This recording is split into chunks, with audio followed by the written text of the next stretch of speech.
নমিনেশনের ব্যাপারে সিদ্ধান্ত সবসময় কম বেশি যা ছিল বা ভবিষ্যতে আমরা যেটিকে মূল্যায়ন করব সেটি হচ্ছে অবশ্যই কোন একটি পার্টিকুলার এলাকা থেকে আমরা আমাদের দলের এমন একজন ব্যক্তিকেই নমিনেশন দিতে চাইব যে ওই এলাকার সমস্যা সম্পর্কে সচেতন আছে, যার সাথে ওই এলাকার মানুষের সম্পৃক্ততা আছে, উঠা বসা আছে, যে ওই এলাকার মানুষের সমস্যার সমাধান করতে সক্ষম, যে ওই এলাকার বিভিন্ন শ্রেণীর মানুষ, তরুণ, নারী, মুরব্বী সহ ছাত্র ছাত্রী সবার সাথে যার একটা কমিউনিকেশন আছে, এই ধরনের মানুষকেই আমরা প্রায়োরিটি দিব।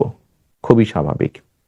অর্থাৎ যার প্রতি জনসমর্থন আছে, যে জনসমর্থনকে তার সাথে রাখতে পারে, জনগণের যার প্রতি সমর্থন আছে সেরকম মানুষকে দেখেই আমরা নমিনেশন দেব।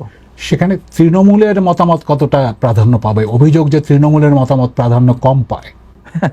না, ব্যাপারটা এরকম না। দেখুন, গণতন্ত্রে স্বাভাবিক যেখানেই গণতন্ত্র আছে সেখানে মতামত থাকতেই পারে, বিভিন্ন রকম মতামত, অভিযোগ।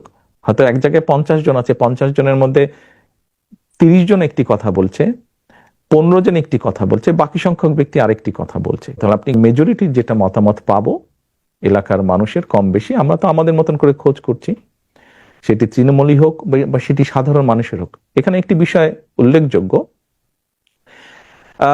আমরা কিন্তু দলের নেতৃত্ব নির্বাচন করছি না, আমরা নির্বাচন করছি এমন একজন ব্যক্তিকে যে শুধু দলেরই সমর্থন নয়, বরং দলমত নির্বিশেষে ওই এলাকার অধিকাংশ মানুষের সমর্থন যার প্রতি আছে, আমরা এরকম একজন মানুষকে বের করে আনতে চাইছি।